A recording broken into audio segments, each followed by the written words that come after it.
So today we will be discussing Ukraine reforms and what has happened in a year between Toronto and Vilnius today. It has been a smashing victory of President Zelenskyy in parliamentary elections, but also there were these dramatic impeachment hearings in Washington. There was a fast track of passing many reforms in the parliament, especially end of 2019. But there was also government reshuffle, and the new Prime Minister, Denis Shmyhal, is joining us today. He took a job just recently in March of this year.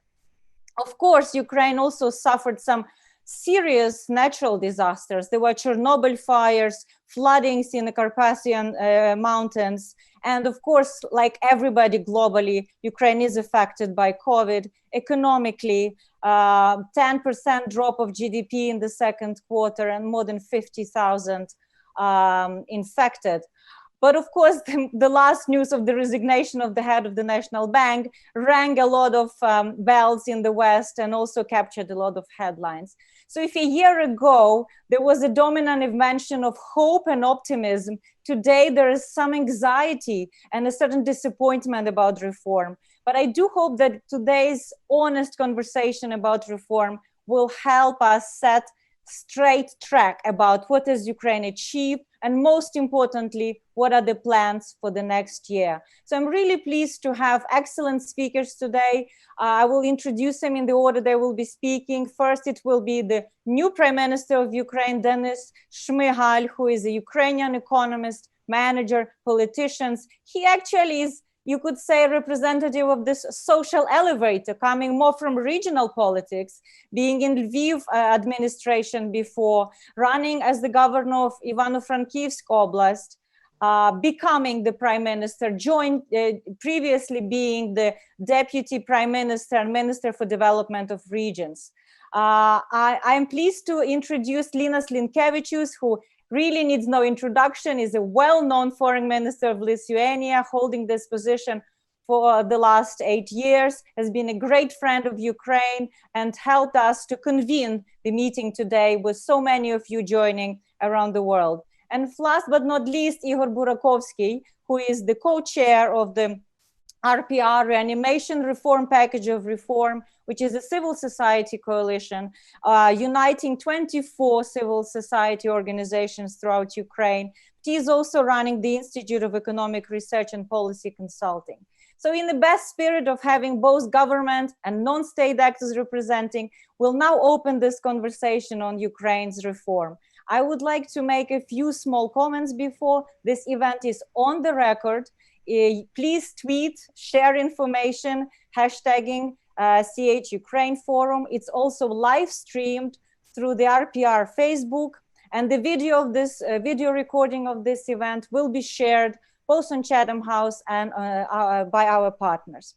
So right now, I would like to pass the floor to the Prime Minister of Ukraine, and for the Prime Minister will speak in Ukrainian. So please, ladies and gentlemen, to listen his speech in English, please choose in the interpretation function English channel and choose mute original video. If you're listening in Ukrainian, you'll be able to listen in Ukrainian. For mobile phones, those who are joining using mobile phone, make sure you click done after you choose the language. It's very important. So, Prime Minister, Прем'єр-міністре, прошу, слово вам передаю. The floor is yours. Thank you. Good afternoon, ladies and gentlemen, Your Excellency Minister Linkevičius, dear Ms. Lucevich, dear Mr. Burakovsky, ladies and gentlemen, colleagues, friends, we are meeting at a most symbolic date. It is on this very day that the fourth International Conference on Reforms in Ukraine was to take place in Vilnius. Due to the COVID-19 pandemic, the whole world has had to change plans. And we in Ukraine were also compelled to readjust this meeting, as well as our economy, our lives, and our plans. Yet I'm grateful to the Republic of Lithuania, the Royal Institute of International Affairs, and the Ukrainian Forum for this opportunity to talk online about Ukraine, about our reforms, about our plans for the future. I should also note that the Ukrainian Forum celebrates its 5th anniversary. And 2 days ago, the Royal Institute for International Affairs, Chatham House, marked its centenary. So I congratulate all those who over years have contributed to these significant events. Dear friends, today we will talk about Ukrainian reforms, about our achievements, challenges, and opportunities, and about the Ukraine of today. And Ukraine of today is even stronger against all odds. Most countries have faced two major challenges: the coronavirus pandemic and the threats to public health services capacities, and as a result, global and local economic crises. So, for Ukraine, these two challenges are exacerbated by the threat of illegal annexation of Ukrainian territories by the Russian Federation and its military aggression against our country. A few days ago, Ukraine marked the 6th anniversary of liberating Ukrainian towns of Slovyansk, Kramatorsk, Drushkivka, and Konstantinivka from pro-Russian militants. I would like to take this opportunity to sincerely thank our international partners for their assistance in the restoration and development of our eastern regions. This assistance aims not only to build up the state institutions and their capacity, but also to provide direct support to Ukrainian people. The threats that we face require consolidation of both all domestic forces and of our cooperation with our international partners. Over the last few months, we've achieved fairly impressive results in this cooperation. Let me mention but a few of them: approval of the new IMF program, agreements with the EU on microfinancial assistance, is the tranche from the World Bank, that is International Bank for Reconstruction and Development, 3 agreements with the EU on support of our SMEs and farmers. There are a lot of plans and agreements for the future, and I believe that it is just a beginning. I also believe that the sentiments about Ukraine in the world will improve. That pertains to the trust on the part of the international financial institutions and investors who we need here in Ukraine. Thinking about the Ukraine of today, we also have to admit that there is a number of challenges and issues that we haven't yet addressed. We speak about the corruption in the mid-management of the state administration and in the law enforcement agencies. We speak about populism of the politicians who shift accents in political debate. We also speak about attacks against the Western vector or development from inside the country by the pro-Russian forces. And they, as I said, just are additional challenges to our government. So today we should be speaking about our vision and about objectives, the achievement of which will help us address those challenges and threats. So what is the future Ukraine like? Ukraine is the country moving towards a closer political association and economic integration with the EU. We are currently preparing a number of mutually beneficial initiatives that should take the EU-Ukraine relations up to a new level of cooperation. Ukraine remains a reliable and predictable trading partner. We are highly motivated to speed up the implementation of our association agreement with the EU, and we are open to trade and economic collaboration in the global markets. Today, we all live in the age of globalized economy and collective security. Therefore, Ukraine's security is also NATO's security. Ukraine is already contributing to the Euro-Atlantic security and stands ready to intensify cooperation with the alliance. What we seek is not the protection, but partnership. We greatly appreciate NATO's decision to recognize Ukraine as an enhanced opportunities partner. To us, it is a most powerful practical tool for deepening our cooperation with the allies in the framework of both joint exercises and information sharing. We acknowledge our responsibilities to step up the process of meeting the criteria for NATO membership by accelerating our domestic reforms. Ukraine is strong and has every prerequisite in place to become successful. Despite the pandemic, we are determined to continue systemic reforms in Ukraine. which should be the basis for overcoming the crisis and further economic growth. The government has formulated a number of key program priorities to as an economic stimulus package, including introducing adaptive quarantine, stimulating the SME development, promoting employment and public procurement, effecting a regulatory guillotine, optimizing the tax administration so as to reduce the fiscal burden, resetting the industrial sector, reforming transportation and infrastructure sectors, advancing international trade, developing the IT sector, and furthering digital transformation. So the Cabinet of Ministers is implementing the economic stimulus program, which comprises 230 activities meant to restore the country's economic health in all sectors. It is a 3-year program. So in June, the first month of its realization, we have already made noticeable progress. It's about expanding the affordable loans 579 program. And we are launching the new money program. We are introducing a new SME lending tool with partial governmental guarantees. We are also creating new jobs through stimulating some sectors of the national economy and placing public order, governmental order with those sector enterprises. It's also addressing the energy crisis through reaching an agreement with the green energy representatives about the reducing of their tariffs. Now, infrastructure projects that would be the driving force for the economic development. There are other important steps in the economic development of the country.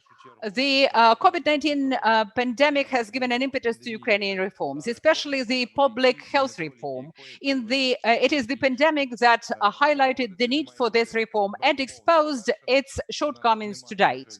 We have identified errors in the previous estimations and are currently recalculating the National Health Service tariffs and the budgets for the service packages. The public health reform should be completed, of course, and we count on our international partners' expertise, technical and other assistance in so doing. Together, I hope we will successfully recalculate tariffs for the National Health Service, as I said, so that the medical services are fully paid and covered for the doctors, particularly in the times of the pandemic. However, the principle underlying the National Health Service of Ukraine would not be changed, and this is very important. In the same vein, the principle the money follows the patient will also remain unchanged. We will be fine-tuning certain areas of public health, including in epidemiology, where we would introduce the waiting regime. I'm talking about that in detail because there were a lot of concerns about the continuation of the public health reform, and we insist that we would be carrying on with structural reforms in Ukraine. A lot of sociologists, economists, and reporters have started to say that 2020s could be a lost decade in the sense of economic development. But I'm sure that if we concert our effort and work hard, we will manage to avoid such poor scenarios. Ukraine has got all the necessary resources for that, and the government has a vision and a desire to do its best for this decade to be a decade of the economic breakthrough. Dear friends, now I'd be glad to discuss Ukraine's present and future with you. I would like to thank once again the Republic of Lithuania, represented today by Minister Linkevičius, as well as hospitable Chatham House for this opportunity. Thank you very much for your attention and for your interest. Thank you very much. I think it was quite telling that one of the first big things that you mentioned was about trust It was about building this trust between Ukraine, international investors, its donor countries, its partners within European Union, and all the G7 countries, United States. We have also quite a lot of participants joining today from the State Department across the Atlantic. But before I give a floor to Foreign Minister Linkevičius, I would like to invite our audience to participate in a quick poll just to test the perception about Ukraine's reforms in the West. So I would like to ask my colleague to put the voting slide on your screen, and could you please choose, broadly speaking, for the first question, is Ukraine moving in the right direction in terms of reforms? And do you think the speed of reform is slow, acceptable, fast? This is just to understand what is your feeling, because many of you in this audience follow Ukraine really closely. For those watching us on live stream, I'm not sure you can see the poll results, but we will be sharing it on Facebook and media. So half of us have voted, and you see almost 50-50, yes and no, but the speed is quite slow. There's perhaps expectation that Ukraine could do much more, that it has lost some time in advancing some of the reforms. But and another poll, if you could please put, because now we are moving to our Western partners, international partners of Ukraine, we would like to ask you the way you see how can the West can help best Ukraine reforms. You can choose several options: foreign direct investments, technical assistance, ensure long-term support strategy, security guarantees. You have quite a large menu to choose from. So it'd be interesting to see how you see what really can make a difference for Ukraine. We'll be able to share with the Prime Minister all the results so that they can also see and study them and maybe fine-tune some of their strategy working with the international partners.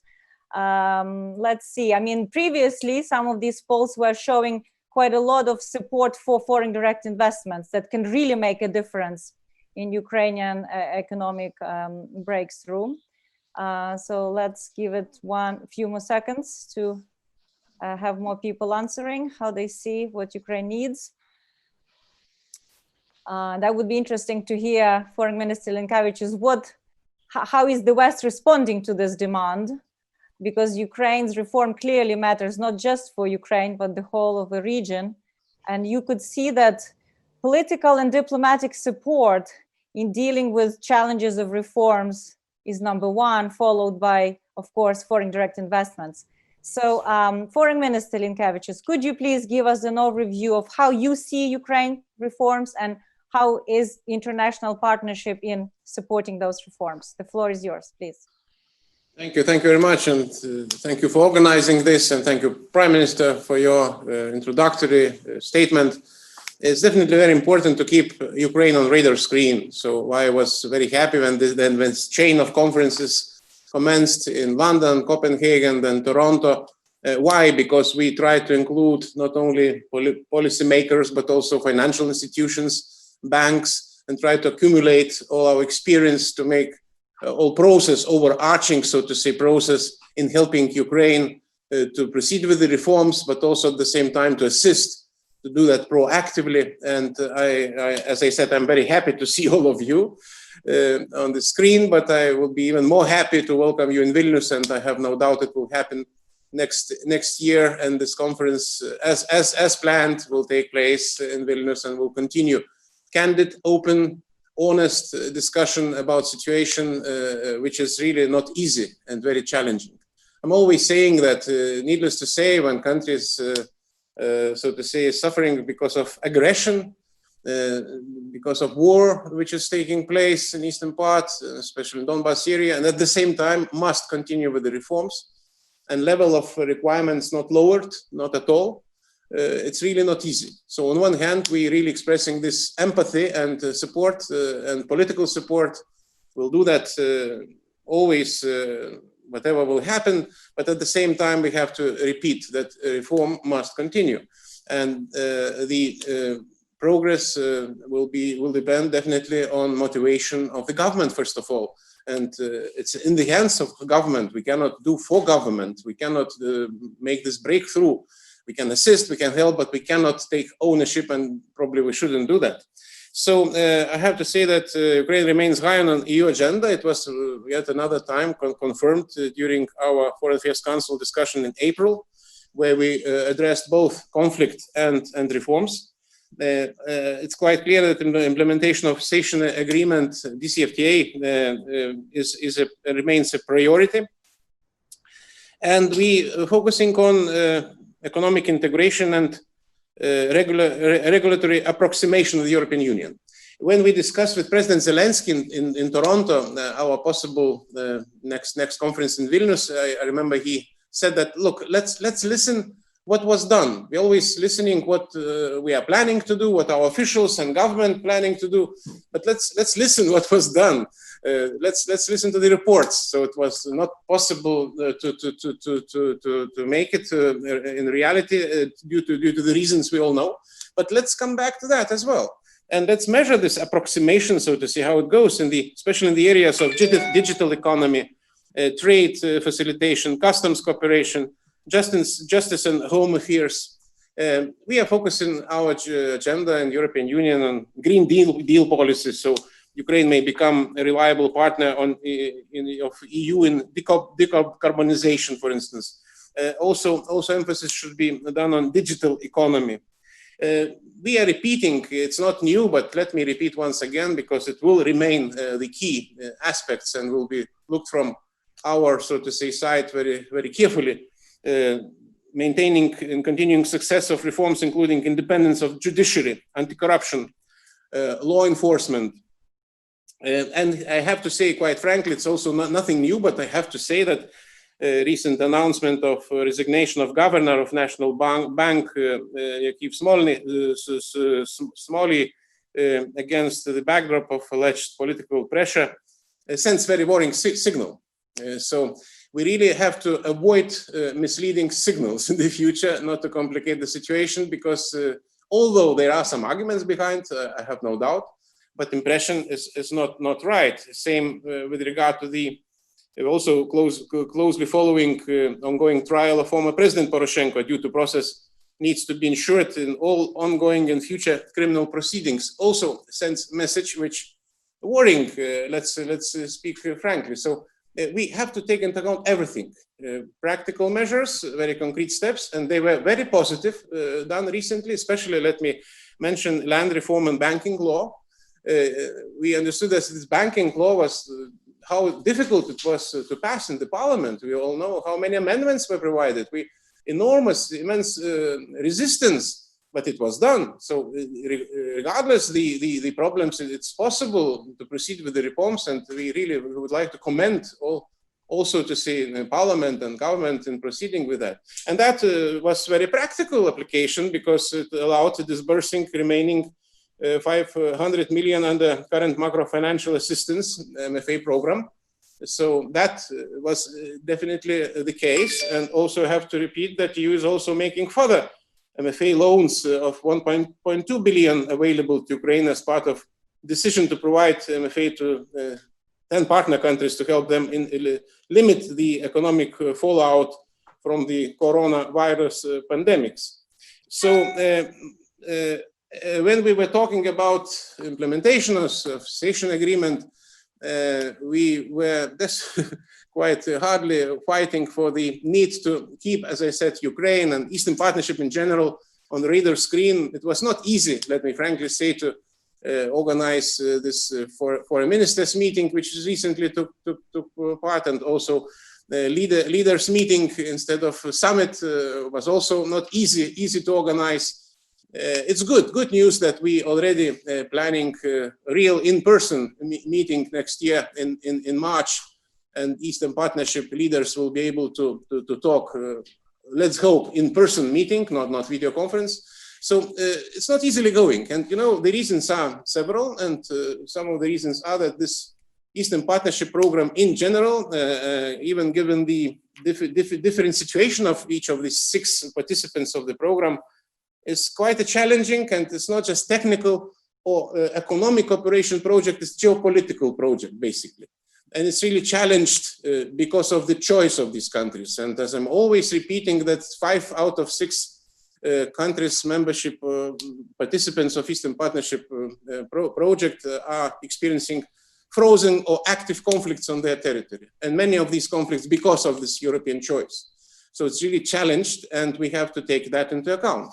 And here, I have to say, I'm always saying that it's also our position. It's not just about Ukraine, about Ukrainian problems. It's also about our European perception, ability to react on time, sufficient, so to say, scope, ability to really to defend values, what we are really always mentioning. And this is here we are testing this so to say, process in Ukraine. So sometimes we are accused, I have to tell you, I don't know, maybe you heard about that yourself, that we are more Ukrainians than Ukrainians themselves sometimes.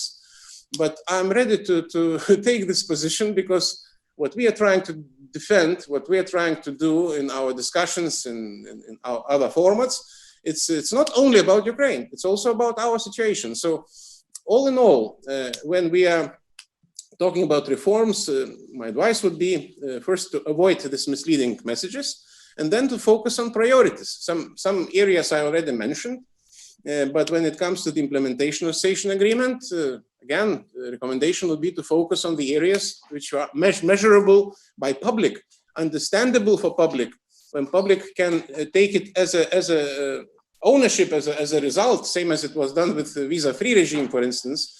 So we have to focus on the projects which have to do with single digital market, with the possibility to provide with the connectivity projects, the projects like roaming, where people would be able to really to get closer to Europe physically and to touch, to feel. That's very important to put also to see energy to implementing these projects, to associate with the common foreign and security policy of European Union. When I'm discussing our cooperation with the Western Balkans countries, I'm always also putting emphasis on the association with the common foreign and security policy of Europe, because not every country doing that. But in your case, you are doing that practically, physically, and this is a really good example to follow, and also a very strong argument to take on board. Sharing this understanding would be also very important. To compare notes with those so-called other association countries, and to provide common proposals, joint proposals would be also more powerful argument to provide. So we will be acting in the future as real friends, telling what is right in our view, not replacing you or so to say, taking over leadership in the performance of the reforms, but we will provide this candid feedback from our side, trying to be as honest as it is possible. Maybe this is the only way to go. And definitely my desire would be, coming back to the chain of these conferences from London, Copenhagen, Toronto, Vilnius, next stop probably will be Switzerland, as far as I understand. It's also agreed, so it's good that we have perspective to have this overarching process, not many divided and fragmented efforts, but just overarching effort in including all our policymakers, banking institutions, their supervision mechanisms, their feedback mechanisms, resources, accumulated resources, and definitely accompanied with the political support, which definitely needed for Ukraine. And unfortunately, we do not see any progress in this field, what we are not going to discuss maybe today, but this is also very important to note, that we have to continue to be quite clear and strong advocates of Ukraine in this front, real front, which is unfortunately continuous and not going to stop. So my remarks would be along these lines. And once again, thank you very much for organizing this. Looking forward for other interventions. Thank you. Thank you very much, Foreign Minister. I think it's interesting you should say that you are more Ukrainian than Ukrainians, but I also have a feeling that Ukrainians are sometimes more Europeans than Europeans, in a way of waving those European flags on the central square of Kyiv, and really, in a way, dying for those European principles right now in the west, in the eastern border of Ukraine, defending Ukraine's sovereignty and territorial integrity. But thank you for offering such a candid feedback. I think exactly this is what we need, because it's a conversation among friends who speak truth to power and are honest and wish really well. And I'm sure that something that comes across about Ukraine a lot when Ukraine is being discussed internationally is the strength and power of its civil society. And actually a lot of people derive hope exactly from these principled active citizens who are associated in different NGOs, volunteers, and we saw how much civil society also mobilized against fighting COVID in Ukraine.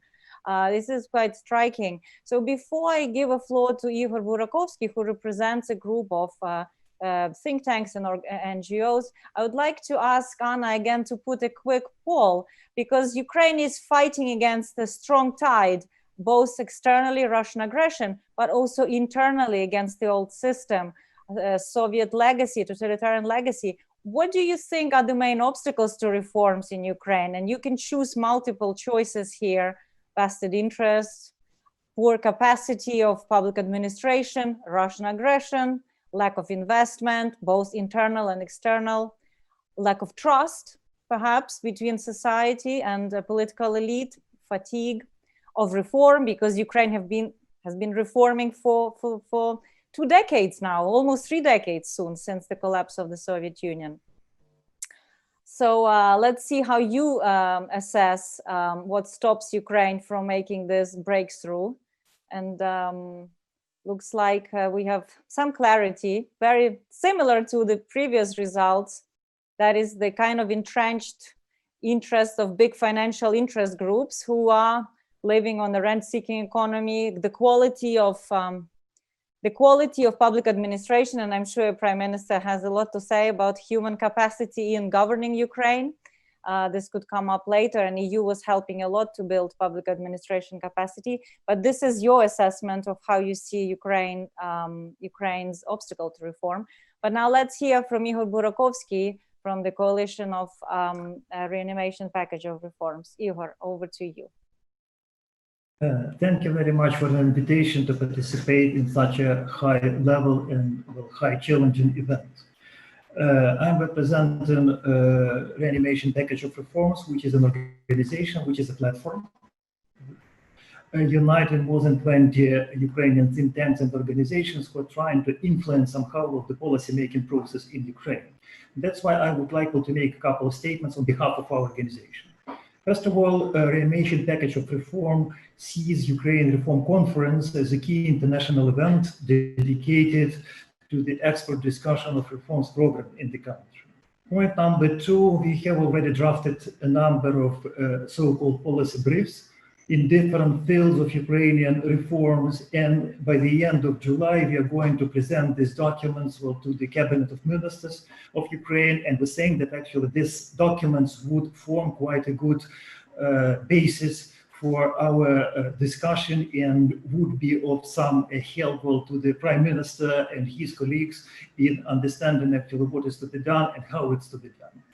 And one more, political point, on the late September, we propose to hold the so-called final civil society government dialogue event, which would be a kind of preparation and the kind of event dedicated to the coming Ukraine Reform Conference in Vilnius. In this case, I'm very grateful to our international partners who are supporting Ukraine in different ways, and I'm going to come to this particular point a bit later. The other point is, of course, anti-corruption. Prime Minister already rightly mentioned that there is a lot of problems at the medium level of the public government right now. And of course, actually, we have a number of corruption in different fields. What I would like to say is that here, among the civil society activists, there is the feeling that unfortunately, we have a kind of increase in the corruption at the moment. Maybe it's due to higher visibility, maybe it's due to more, so to speak, proactive position of civil activists and Ukrainian press, but this is something about national security and defense reform because it requires a special discussion. I'm very grateful in Ukrainian counteraction to Russian aggression But what I would like to say as an economist that, well, what's really important is to launch and to have a successful reform of the management of the state Ukroboronprom concept. State Ukroboronprom of Ukrainian military-industrial complex, and right now definitely its efficiency actually affects how the Ukrainian army is supplied with the necessary armaments and other things. The other point is of course that, well, the defense procurement law, we think that actually adoption of a defense procurement law should help Ukraine to implement the best practices in defense procurement in Ukraine, and this is something which is widely discussed and has a number of implications: political, economic, social, military, etc., etc., etc. Public administration. I'm not going actually to elaborate on the necessity of public administration reform. Actually, it was already mentioned by the Prime Minister. What I would like to pinpoint at the moment, well, the process of decentralization and actually the situation that, well, according to all the plans, well, we need to complete decentralization reform in year 2020. Decentralization reform goes in parallel with the preparation for the local elections. E-democracy and e-governments has been already mentioned, so I'm not going to elaborate on this particular point. What I would like to say is that actually we went to the civil society, and well, this attention, well, should be a kind of collaborative one. We do not require a special treatment, though actually, well, we would like to be a partners in the dialogue, and we think that, well, the constant and the effective dialogue is a precondition of avoiding some mistakes and actually a kind of tool to prevent, well, some decisions which would ruin, well, the trust between the government from one side and the society from the other side. Sorry, ladies and gentlemen, for connection. I hope you got the gist of the toast that you have to stay engaged and stay patient. So now I am pleased to open the floor. We have more than an hour, which would be great to hear from you specific questions. So the protocol is the following. You can only ask questions in English because of the stream. So if any participants from Ukraine would like to ask, please do it in English. Second, you can do it in two ways. One, you can raise the digital hand, the blue one in the participant function, or you can type. I already see quite a lot of questions in the chat function. You are muted, so I will ask my colleagues to unmute you when I will call your name. Apologies for the fact that I will not be able to take all the questions up front, so really sorry, but we will try to go and group questions also in the rounds of groups. So I've seen a message for me from Robert Brinkley, who is the chair of Ukraine Forum. Robert, could you please unmute Robert, please? Thank you, Orysia. I have a Could you please introduce yourself, because not everybody knows? Yes, of course. I'm Robert Brinkley. As you said, I chair the Ukraine Forum. It's been a great pleasure working with you and colleagues over the last 5 years. And I think we've helped to make sure that Ukraine has still been on radar screens over that time. There was a danger of it going off the radar screen before. I've been associated with Ukraine for some years. I was British ambassador there in the early 2000s, and then more recently I've been involved with the Ukrainian Catholic University. My question is for Prime Minister Shmyhal. The International Monetary Fund, when agreeing its latest program of support for Ukraine, stressed the importance of the independence of the National Bank. Now the governor of the bank has resigned, referring to systematic political pressure. Does this mean that those people in Ukraine who oppose working with the International Monetary Fund now have the upper hand in the debate? Thank you. So far we'll go one by one. Прем'єр-міністр, прошу, вам слово передаю. Дякую, пане Роберт, за це питання. Воно дійсно актуальне. Thank you, Robert, for this question. It's extremely topical and it is one of the major concerns of the international community. I will tell you quite frankly and openly, the National Bank of Ukraine is an independent institution according to Ukraine's constitution and legislation. It is impossible to put political pressures to bear on the governor of the independent national institution according to the constitution. So I see the resignation of Mr. Smolly as an emotional act, actually, for want of a better word. Of course, it raised a lot of concerns both domestically and internationally. The management board of the National Bank of Ukraine is in place. The policy of the National Bank remains unchanged. The president of Ukraine, on the very first day, held consultations with the supervisory board and the management board of the NBU, with the associations of commercial banks and with the representatives of the state-owned banks, and we are of the same opinion that the change of the name of the governor of the National Bank would not affect the consistency of its policy and operations. The president also promised that there will be no surprises with the new appointment. We negotiated with the EU delegation to Ukraine, with other international partners, and we assured them that this decision is a decision of an individual that would not affect in any way the policies of NBU and the team working for the NBU, including the supervisory board and the management. That's my answer. It is also important to underscore that this statement was not a surprise to me.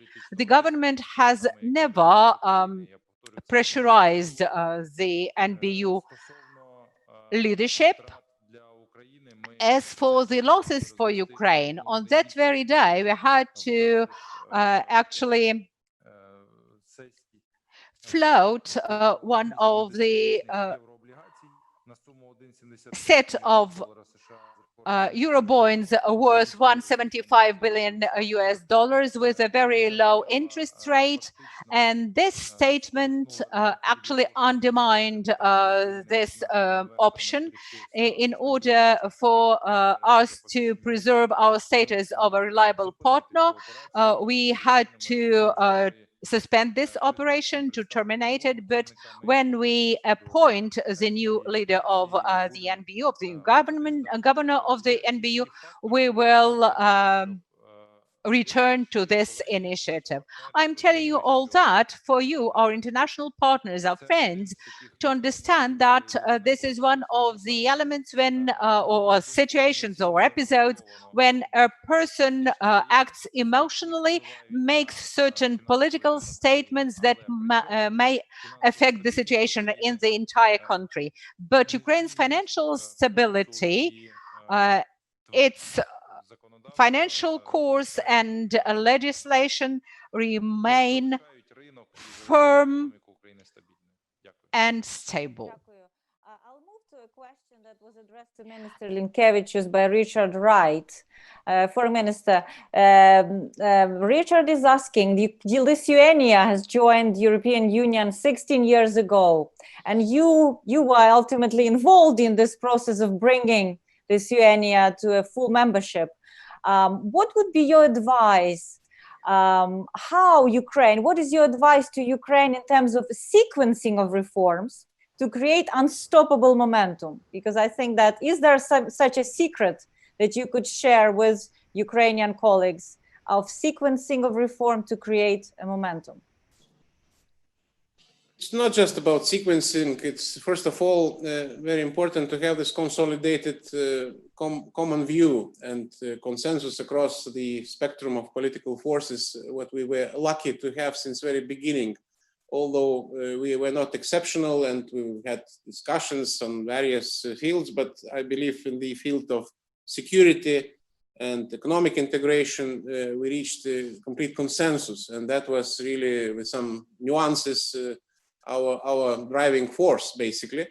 So where was possible, we reached even agreements between political parties, and our challenging problems were like land ownership reform, I would like to recall, reaching environmental standards. So we needed some transitional period to achieve some benchmarks which were necessary to do.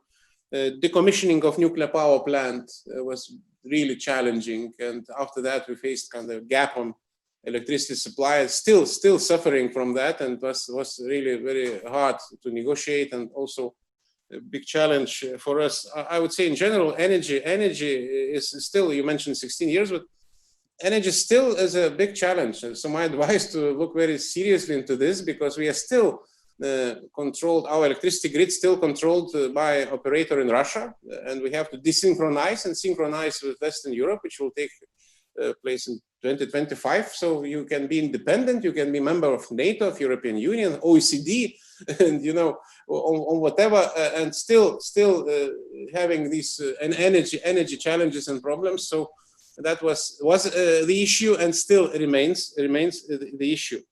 But in general, as I said, we were going into this along these two parallel ways. They are completely different by the procedures, European Union and NATO, but it was, as I said, full consensus, and we had this. That was really driving force. So my advice would be, sequencing is important, priorities are important, and we talked about that, so I will not repeat. But also not less important, sustainability of the reforms, because if due to the changes of government and some faces and players, we will change policies in these, especially given this difficult situation where Ukraine is due to the aggression, and we will not repeat again. So that will be very, very doubtful. So why we need to consolidate forces, not to split for unnecessary reasons, to find this arguments of motivated, so to say, approach. Easy to say, I know, easy to advise. It's not so easy to implement, but this is unavoidable. We have to do that. Thank you very much. Now I would like to ask to unmute two colleagues from Kyiv, actually. One is Oleksiy Harань, and the other one is Gleb Vyshlinsky. So first we'll go to Oleksiy Harань to ask the question, and then to Gleb. So I'll try also to take notes of questions, because maybe we'll group them, but Mr. Harань. Thank you very much. I'm a research director at Democratic Initiatives Foundation, which is a member of the RPR coalition. And also I'm professor at Kyiv Mohyla Academy. So I decided to put you the question about education. And is this to Prime Minister? Yes, this is to Prime Minister, yes, because the government decided to appoint, circumventing the parliament, to appoint acting minister on education.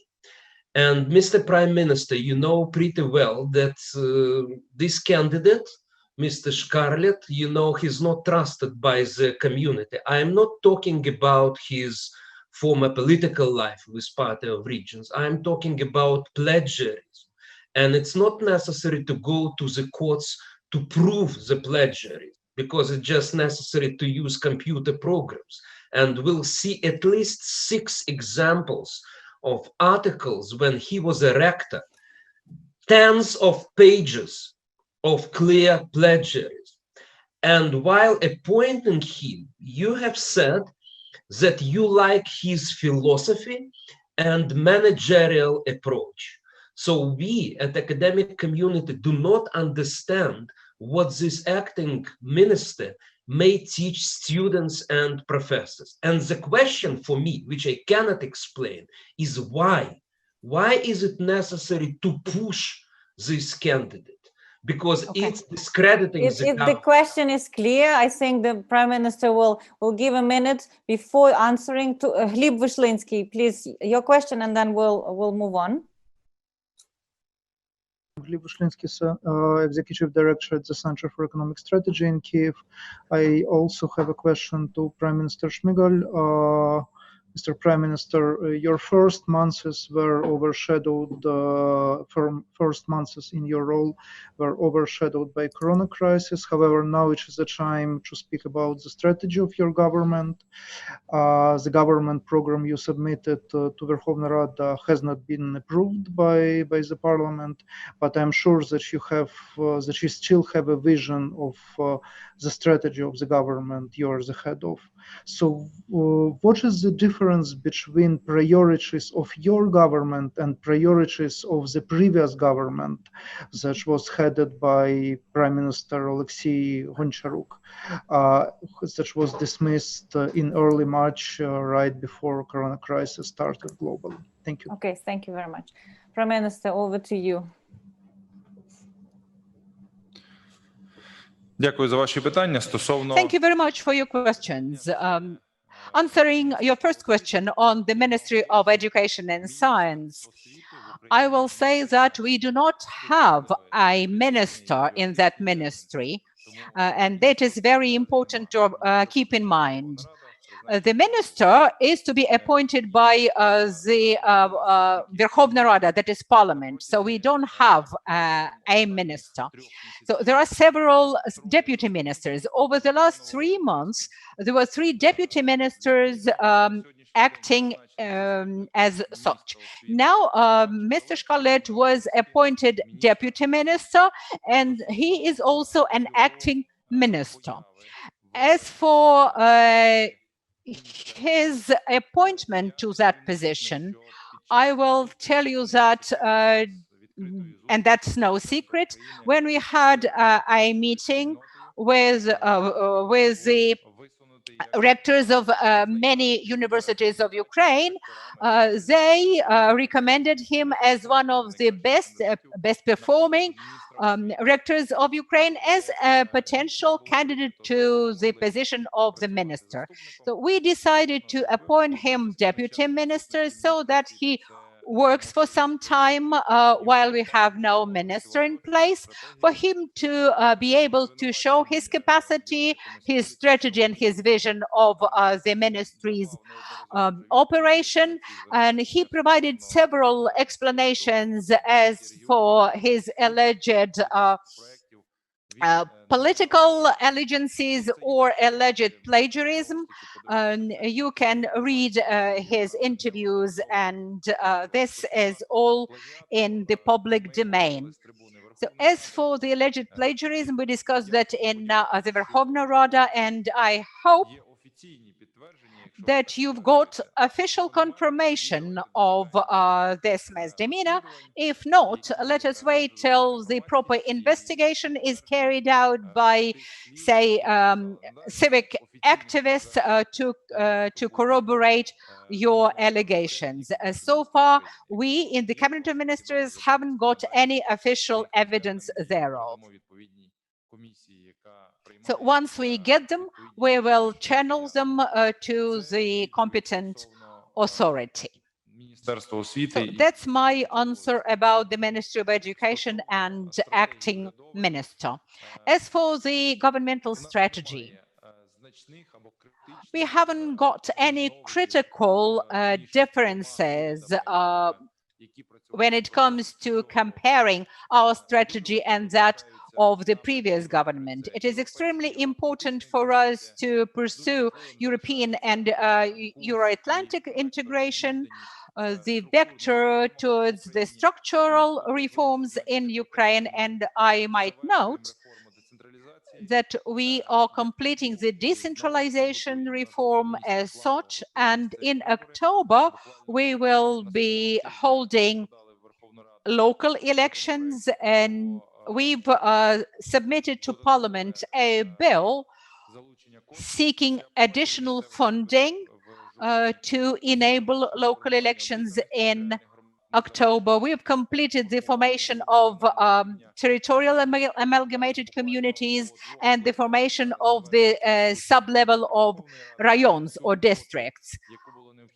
All the work in the sector of decentralization that the government was supposed to do was done. And now we actually submitted the whole package of documents to Parliament. And we believe that local elections will complete the main stage of decentralization reform at the end of this year. We will be completing the public health reform. We are working towards the public administration reform. You've seen the law on amending the law on banks and banking. And we are ready to reform this sector together with our international partners. The same pertains to the land reform, which is what Ukraine needed for such a long time. Today, we also aim to reform the energy sector that over the last 6 months has been in a profound crisis. So we've improved the energy balance. We've negotiated with different subsectors within the energy sectors. And even though we had actually very tough and challenging negotiations with the renewable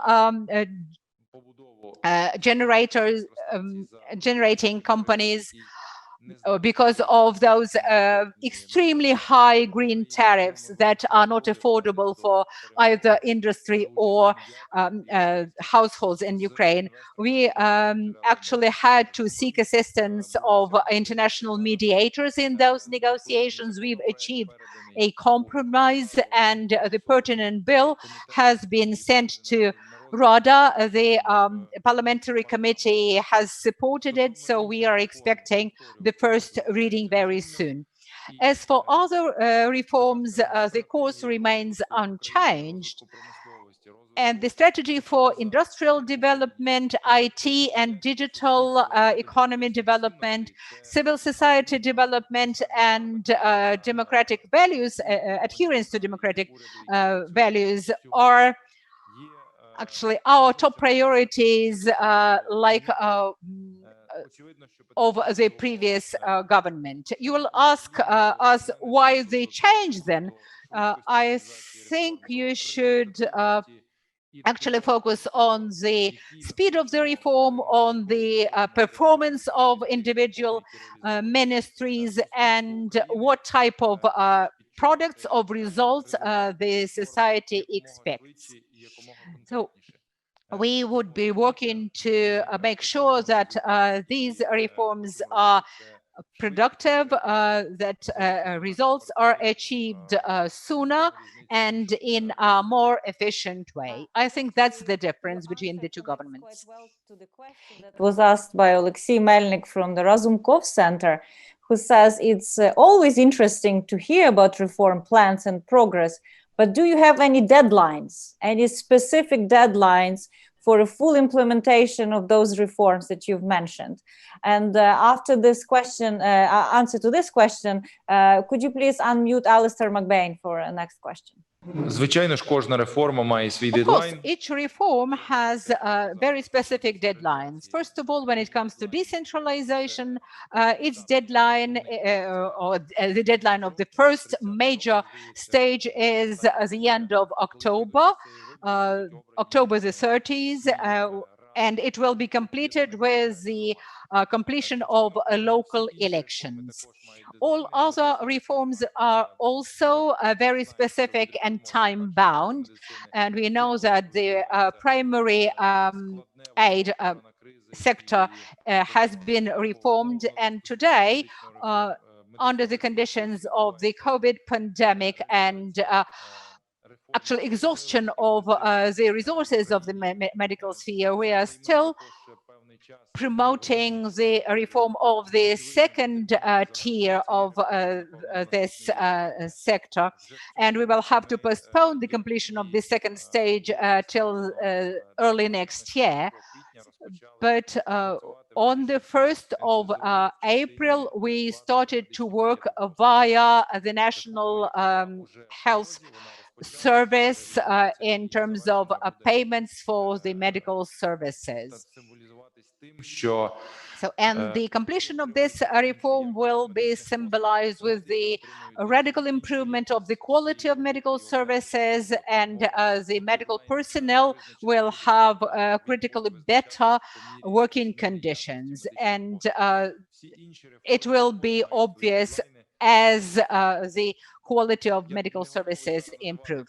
Other reforms also have their respective deadlines. I am not ready to give them to you off the top of my head, but we are negotiating them with the consultants and our partners. I feel like it's a real preparation for the hard talk, so you'd be ready next time to go on the BBC and do it with the real hard talk. But I would like to pass the floor now to Alistair Mcbain, who has a broad question also on corporate governance of state-owned enterprises and a specific case of Naftogaz supervisory board. Alistair, please. Yes, another question Could for you the Prime introduce Minister. yourself? Yes, my name's Alistair Mcbain.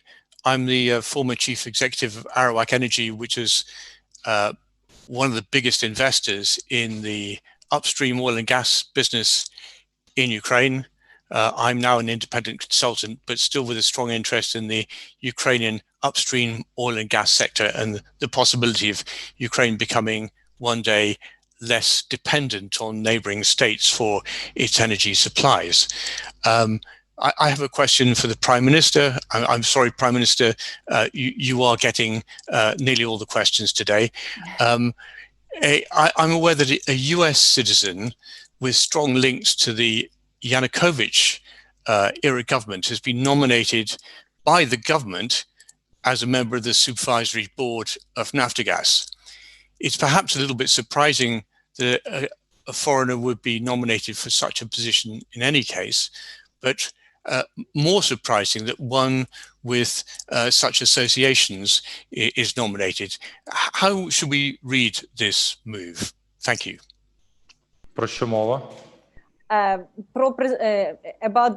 will speak English not to confuse the interpreter, but it's about the appointment of a member of the supervisory board of Naftogaz. His name is not mentioned here, but it basically says that this person has links to the Yanukovych era. And, you know, it's more broadly speaking also about the reform of the corporate governance of state-owned companies. And how do you see this going forward? Дякую. Я, власне, коли запитував, я запитував про прізвище. Thank you. When I was asking the name of the person rather, because I understood the question. So now speaking about the corporate governance reform, supervisory boards have been introduced in the largest state-owned corporations of Ukraine. Most of those enterprises have been corporatized in accordance with the Ukrainian law, and independent directors have been appointed as well as representatives of the state in the management board and supervisory board, and it's one of the most successful reforms, I would say. As for the supervisory board of Naftogaz Ukraine, the number of those members is 7. One of the representatives of the supervisory board, and I suspect that you went, Mr. Robert Bench, who was nominated as a candidate to the supervisory board. We haven't signed the contract with him yet. So far, he isn't the member of the supervisory board, but he has been recommended by the Department of Energy of the US Department of Energy, and he has got vast experience of cooperating with Ukraine. He promotes the development of Ukrainian energy, and he did that before the Yanukovych time and during the Yanukovych time, and he is perceived as a very useful partner of Ukraine. Should you have any evidence of his acting against the interests of Ukraine, I would be glad to get them. If this is prejudice against this person, then I have nothing to do but but underscore that the reform of the energy sector is about procedures and rules rather than personalities.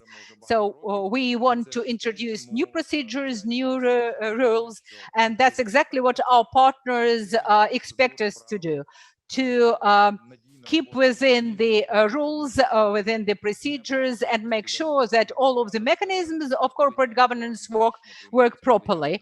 And supervisory board, you will know, is a panel, and they take collective decisions. Thank you very much for this question. And again, if you have any information, any data that can be of use to me, I would appreciate you sharing it with me. Posting some information for you in the chat function. We will summarize it all together and send it to your team after this conversation, so you can have it all handy and review. I think that would be useful. But like I see the hand of my colleague James Sher, and could you please unmute James and give him a floor? Thank you. I'm James Sher. I'm now based in Estonia, but I'm a member of the steering committee of the Ukraine Forum, and I've worked very closely with a number of Ukrainian institutions, state and independent, over the past 25 years. Prime Minister, you rightly emphasized the importance of trust. The problem is that when a country loses trust, its foreign partners stop listening to what its officials say and focus exclusively on what is doing it. Do you recognize that that the Zelenskyy administration is now approaching this point in its relationship with the West? And moreover, this is not caused by the resignation of Mr. Smolny. It began in March when 10 of Ukraine's most reformist ministers were dismissed from their posts after serving in them for barely 6 months. And still further, the widespread perception that there is an attitude of amnesia about the entire Yanukovych years, and that more and more people associated with that administration and its multiple abuses have become increasingly influential. Thank you. Prime Minister. Дякую. Отже, відповім і повторю знову ж таки. Довіра – Thank you. I will reiterate. The trust is not about the words, it's about actions. And here I cannot agree with you more. So if some people pose as reformists, I will also want to ask what are the results of those reforms and how Ukraine benefited from their being in the government. Ukrainian society wants to see the outcomes. They are not interested in reforms protracted for 10 to 20 years with no clear results and achievements. If we speak about the reform of the customs service, we want customs service to overcome corruption and actually provide collections to the state budget. If we speak about the legislative reform, we want to see what the benefits for Ukrainian business and individuals are, as well as what are the benefits for the international investors once this reform is completed. So the title reformer is not a license to public institution management. The key performance indicator is achievement of certain results. And that's exactly what the Ukrainian society is looking for and our international partners are looking for. So trust is measured with your actions, and we will measure our success by our actions. We fully understand that with such rapid changes, questions might arise, and we should better communicate our actions, because mistrust sometimes is or stems from lack of communication or poor communication. And I would like to thank you for this sincere discussion. I appreciate that, and I encourage you to continue talking to us, communicating with us clearly, openly and sincerely, for us to have no misunderstanding,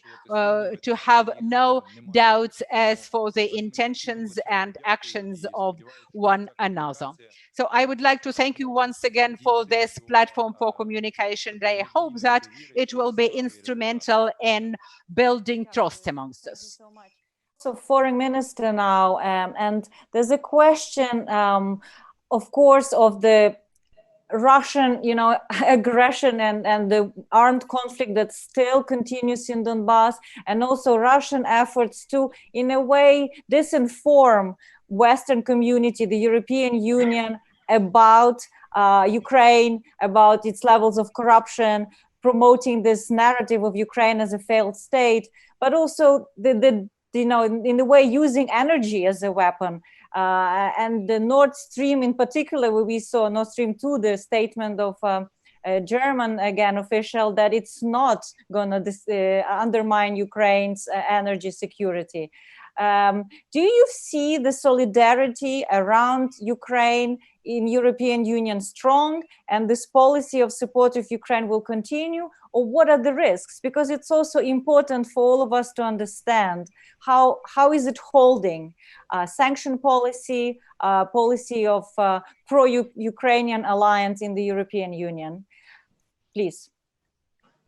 Well, as I said, let's look into the things how they are in reality, and we definitely have much more challenges than there were before. Objectively, we're really talking about, as I mentioned, other regions, Western Balkans. We're talking about terrorism as a threat. We're talking about pandemic and still discussing the consequences and lessons drawn from that. Many challenges around, and definitely objectively some our countries would like to see some other so to say priorities. And here our task not to solve one problem at the expense of other problem. That's one point. Also our argument always, and at least I'm using this, that what we are talking here, this is about our continent. So with all respect to Africa, to other parts of the world, here is Europe. Also, needless to say, how important is Ukraine geopolitically. So again, we're repeating, but this is definitely to prove that this is really right argument, that on Ukraine it depends where we are going in the future, basically. Not only defending these values, but also defending standards, style of life, if you want, and a right to choose, basically. And we, for us, it's easier to understand because we went through that ourselves. And I can remind you that in the course of this integrations, when we started integration to NATO in 1994, literally, basically, where we reached this consensus among political parties and made this appeal. That was, can you imagine how long ago, where few believed. They said we're too naive, it will never happen.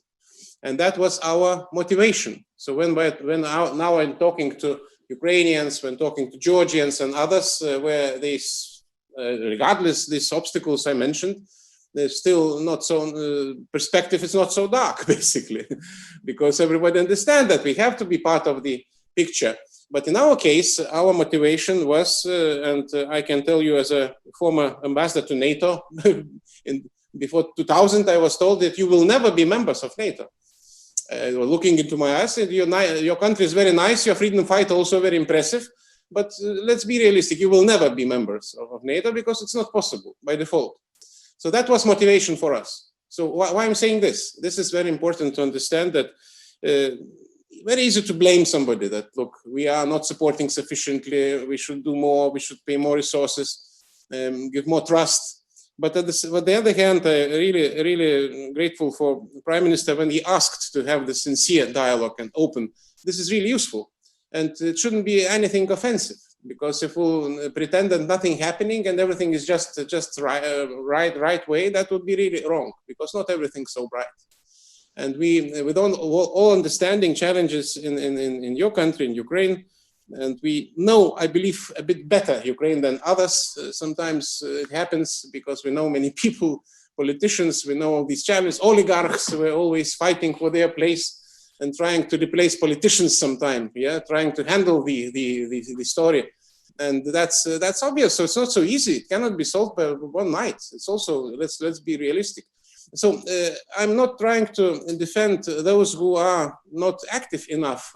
I'm trying to understand them. But on the other hand, that doesn't mean that we should slow down. Doesn't mean that we will give up, so to say. I have no doubt we're in the same team, basically. Our mission is the same. Our mission is the same, and your success is our success, and vice versa. So it's not enough to tell that, but sometimes the feeling that we are losing this grip, so to say, we are losing, it's not disappearing, and this feeling that we are slowing down, and when we're using this terminology of fatigue, right, it's also many arguments for that, so we all understand. So our task, not hopeless, because of the legacy of my country, because of experience we went through, because of this demotivation we lived with that, and we achieved our goals, basically, regardless of all the skepticism. So everything is in our hands. It will continue to be as candid, as sincere, as open as we used to be. And trust is very important also. Not to blame somebody, but try to do ourselves, because otherwise it will not be helpful. Will not be helpful. Let me say one more openly say one more impression from my so to say, maybe experience in dealing with Ukraine for quarter of a century, I would say, because in my previous capacity I was defense minister. I remember also all these talks, and remember how it was difficult to have access to the institutions in Ukraine, because Ukraine is a big country, and the feeling was, correct me please, Prime Minister or somebody else if I'm wrong, that we are a big country and we are important for everyone, and if somebody needs us, they will come and ask why we should do that. So let's stay as we are, and that would be enough. And then time came that you realized probably that it's not so easy, it's not so simple, and you have to be proactive. You have to defend every inch of something what you're achieving, and it's not too many friends. Let me frankly say, also not too many active friends. It's also true. But doesn't mean that this is hopeless thing. So maybe in my way, I try to reflect upon your question by these comments, which is definitely nothing terribly new, but just something what we trying to understand as of importance. Thank you. Thank you. But it's important to feel the shoulder of a trusted friend. And I think, like you said, we have to persevere, because this is the path forward for the European continent, and Ukraine, reformed Ukraine, is such an important building block of this European continent. Interesting that you mentioned the question whether there are many or not many trusted friends is interesting, because I have a question here from the Ukrainian World Congress that unites Ukrainian diaspora and civil society organizations throughout the world. More than 20 million Ukrainians scattered everywhere. So Maria Kupriyanova, who is the secretary based in Toronto of the Ukrainian World Congress, is asking, how can they help? How can civil society and global Ukrainian diaspora support you, Prime Minister, in strengthening this international support? Where would you see this more needed now? Дякую вам. Дякую за питання. Thank you very much. I would like to thank the Canadian diaspora and Canadian government as well for their support and assistance to Ukraine. They are all the best friends of Ukraine. Thank you for this interest. To me, a key challenge is achieving a true and vibrant civil society in Ukraine. We've mentioned this phrase several times today, but when it comes to discussing reforms, preventing and combating corruption, zero tolerance to corruption, it's all about the civil society. one person, 10 governmental officials cannot change, transform the mentality of the society, the system of values of the societies and relations and attitudes in the society. So now we've had this top public administration replaced in Ukraine, and we have no corruption at the top level, but we still have corruption at the mid-level of the government. And the society seems to be quite tolerant towards that. That's why we need to work hard to persevere and to be very diligent in assisting the civil society that will know its priorities well, that will be well identifying itself as the agent of change that will be striving for a better future. Of course, we can do that with the support of our friends, but I think that we should concert our effort in developing civil society. We can't do that within 1 or 2 years, but we should be very patient and work together to achieve this result. A person to bring in now next, Maxim Latsiba. Can you please unmute Maxim, who has been working a lot actually to develop civil society in Ukraine? Maxim, question from your side, please. Hello, dear colleagues, dear Prime Minister Shmyhal. The development of civil society is an important task for the democratic Ukraine. A group of CSO Ukraine addressed a letter for President Zelenskyy with a proposal to prepare and adopt the new strategy for state support for development of civil society. President Zelensky's office next week supported this initiative and sent to you a letter. We propose to establish a coordinating council for the promotion of civil society development under government of Ukraine. The coordination council should include representatives of ministers and civic organizations of Ukraine. This council should become the engine of the development and implementation of government decision on the development of civil society. Questions: are you ready to support this initiative? Thank you. Thank you, Maxim. Sorry, we're putting you on the spot. Звісно, я про це говорив. Yes, of course. That's exactly what I mentioned before. To me and to our government, the civil society development is a priority. I haven't seen this letter. I haven't heard anything about this coordination council, but right after this talk, I'll rush to my office and try to find this letter and respond to it. One is Igor Burakovsky and another one is, of course, the Prime Minister. There's a question from Yuri Hanushchak about how will you finance the huge deficit of budget as the result of this high level of debt servicing that Ukraine has to do. You know, he says that the debt is quite big, even deeper than the case of Greece in 2010. So maybe Prime Minister, if you could tell your strategy of debt financing, and also Igor Burakovsky, hopefully you'll have a good connection to comment on this kind of strategy from the Prime Minister. Дякую за це питання. Тут треба розділити. Thank you for this question. We have to divide this question into several, just the deficit of the state budget and consolidated sovereign debt. The state budget deficit today is 7.5% of GDP, which is much lower than that of many European countries if we look at some of them where national budget deficit is around 10 or 14 even percent. 7.5% is the deficit that was agreed on with IMF during our negotiations on the standby program that has been launched recently. So we know the sources to cover this deficit, and we understand how we will complete this budget year. So the state budget deficit is just an economic indicator that is not threatening to Ukraine's economy. So we will actually complete execute the budget.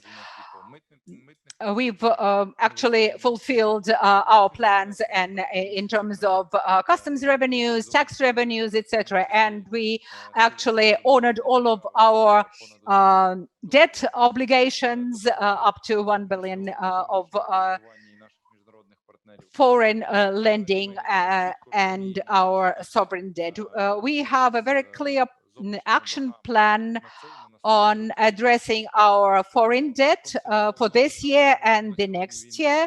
As for the consolidated sovereign debt, it's about $80 billion, $8 to $10 billion, which is a totally acceptable figure for the GDP of Ukraine compared to other countries, including the leading democracies. So I will reiterate that neither the Minister of Finance, nor the Minister of Economy, nor else domestic experts perceive it as a risk. So, and again, I mean here the state budget deficit and the consolidated sovereign debt. Do you see any risks from your understanding of Ukraine's accounts to macroeconomic stability? And would you like to highlight anything? Because we have quite a lot of investors also who are joining us today. Well, I would like actually to raise 3 points. So point number one, that a lot of things were done in order to consolidate Ukrainian financial system as well as banking system in the previous years. So that's why actually, we were affected by pandemic, by COVID virus. And in this particular case, actually, the fundamentals were more or less good. At the same time, actually, we entered year 2020, like other countries, with a slowdown of economic development. And of course, actually, we have, so to speak, two tendencies which were closely interlinked. The general slowdown of economic development in Ukraine, plus the negative effect of COVID virus. What I would like to say is that, definitely at the moment, actually, we shouldn't talk about a kind of, default or some other catastrophic things. But what is really important that in order to manage in a proper way the deficit of the budget, as well as actually, the external and internal debt, we need to have a medium-term and long-term strategy. And this is exactly actually the point. We cannot find the kind of, magician tool in order to solve the problems within 1 year. So that's why realistic medium and long-term strategy is very important. And here we again coming actually to the cooperation between the National Bank of Ukraine from one side and from the other side of the Ministry of Finance and the government of Ukraine. So, from my point of view, dealing with the debt, it's a kind of, test for the government in general, for coordination, for, actually doing in one and the same way different economic policies. Plus, of course, actually, we should be very cautious in terms of future usage of debt instruments. And of course, actually, there is no other way to deal with the debt, but actually to develop national economy, take into account all the risks and all the problems which are generated internally and externally. Okay, thank you very much.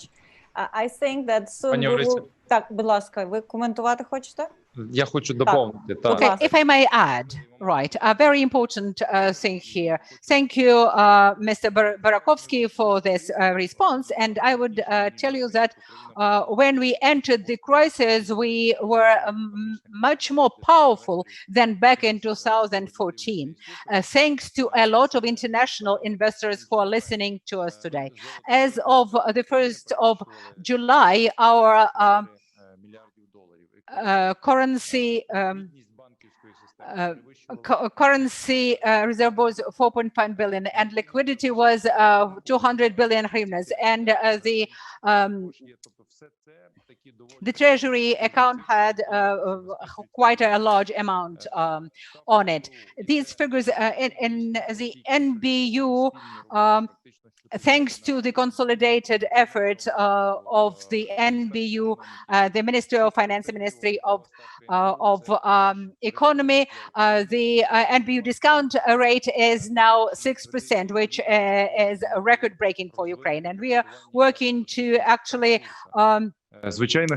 to make our fiscal and financial policy, monetary policy more lenient, so that we could support businesses. And that is made possible thanks to our cooperation with IMF, with the World Bank, with other international organizations, thanks to the effort of the NBU.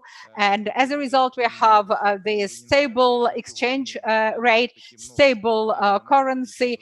Inflation is a challenge, of course, today, and it raises a lot of discussions amongst the experts and between the government and the NBU. The inflation at the rate of 1.8%, 2% since the beginning of the year, on the one hand, is good for the consumers. On the other hand, it actually cools down the economy. And it's a matter that we are intensely discussing amongst ourselves. But the economy of Ukraine remains stable thanks to the parameters that I gave you. I would like to bring you in back, if I may, if you can hear me, because you have mentioned that the next meeting will be still in Vilnius before we convene in Switzerland. If we meet in spring in Vilnius, we all hope we will take COVID under control. What would you like to, see? What kind of pointers in Ukraine's reform between now and, let's say, spring of 2020, where you would like to see the most progress in Ukraine, so that you could say, yes, Ukraine did a good job and we are proud to stand shoulder to shoulder? What I would like to see, not many fragmented initiatives, but overarching process with clear responsibility, with clear benchmarks, and also to quote President Zelenskyy, to listen to the report what was achieved, not only to what we are planning to do, because there are a lot of forecasts, and to have this proof of sustainability of what we're doing, continuity, and this consensus building in the society, not to split our forces for some doubtful fights, but to focus on priorities in the country. That would be my really desire. And how long it will last, difficult to say, nobody can predict. But if we'll put on track real vehicles to the real, aiming at the real direction, that would be exactly what we would like to achieve. And I have no doubt also desire of the government to see the process reliable, lasting, predictable, and that's the case. So it's always not so technical, as I said. It's also political. So it's not so easy to say that you will do this, and that will be right future. No, maybe not yet. But again, let's not blame anyone. Let's just focus ourselves what we have to do, and that will be the best, strongest arguments to all skeptics. Thank you so much. Well, Prime Minister, you have to govern Ukraine in these difficult times. It's not easy with all the challenges in global economies, with Russian aggression on Ukraine's footsteps. And, the whole world lives in the new uncertainty. It becomes a new norm, thinking of the unthinkable. This is the challenge to corporate governance, to public administration. I would like to ask you genuinely, when you come to the office in the morning and you have to govern Ukraine, what gives you confidence? What gives you these pillars you can stand on when Ukrainian institutions are weak? Where do you find energy and what do you rely on? In other ways, where is this resilience, the capital of resilience in Ukraine? Дякую, пані Орися, за такий надихаючий. Thank you very much, Orisia, for this inspiring question. Indeed, I know that nobody but us will be responsible for making Ukraine a wealthy and prosperous Ukraine. That's exactly what inspires us every morning, what keeps us going on. actually putting in 3 times as strong effort into what we are doing. Just when we were appointed, we faced this corona crisis, and in a week after the appointment, we had to introduce the lockdown, which is one of the toughest decisions that I have ever taken in my life. We couldn't appreciate whether we will have this large-scale epidemic within the country, to what extent it is threatening public health. And once WHO announced pandemic, we started introducing restrictive measures, lockdown measures, and we've managed to keep within the mid scenario. Unfortunately, as many countries in the world, we lost lives to coronavirus, and I would like to actually mourn together with you over that loss of life. This challenge actually makes us even more resilient to be ready to save lives, to improve human health, and to continue improving economy. This crisis is changing the world. To some sectors, it is a true challenge and threat. To other sectors, it creates new opportunities. And it is important for all countries, Ukraine including, to grasp this opportunity, to seize the day, to seize the opportunities in the global changes. We understand that these changes are here to stay, sometimes for good. So we now are using a totally new format of communication, speaking across the screen on a daily basis. And that is just one of the signs of this new normality.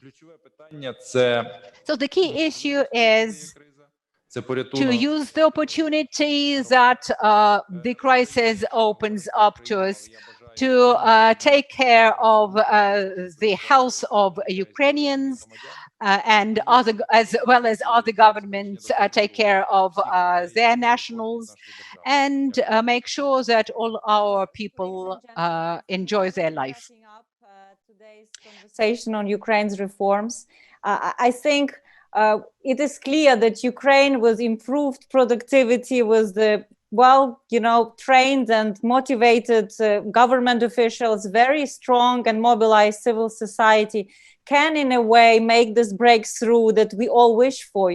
And also this new format, like you said, the Prime Minister, opens more opportunity to exchange. So I really wish that Ukraine uses this opportunity to outline its strategy, to keep partners informed through official channels, but also through such platforms as Chatham House, other think tanks. It proves today's conversation that there's appetite, there's demand, there's goodwill. So I would like to wish you all the best of success in your job of steering and reforming Ukraine. I'd like to wish all the European Union member states, G7, the patience we were talking about, and also very constructive engagement. Civil society, keep speaking truth to power, and I hope the engagement between the two and dialogue will really work together, because there were some, tensions and maybe not enough infrastructure to speak to each other. And I would like to thank you all the partners who helped make this possible today, especially the Foreign Ministry of Lithuania, the Cabinet of Ministers of Ukraine, the Reanimation Reform Package. It was a true collaboration of all those organizations in Vilnius, Kyiv, London. So thank you very much for joining us today. And I would like to thank a wonderful interpreter, Irina Inozemtseva, who made and carried the voice of the Prime Minister around the world to all the participants. So thank you all for joining, for all your questions, and stay in touch with Chatham House and Ukraine Forum. All the best, stay well. Thank you so much.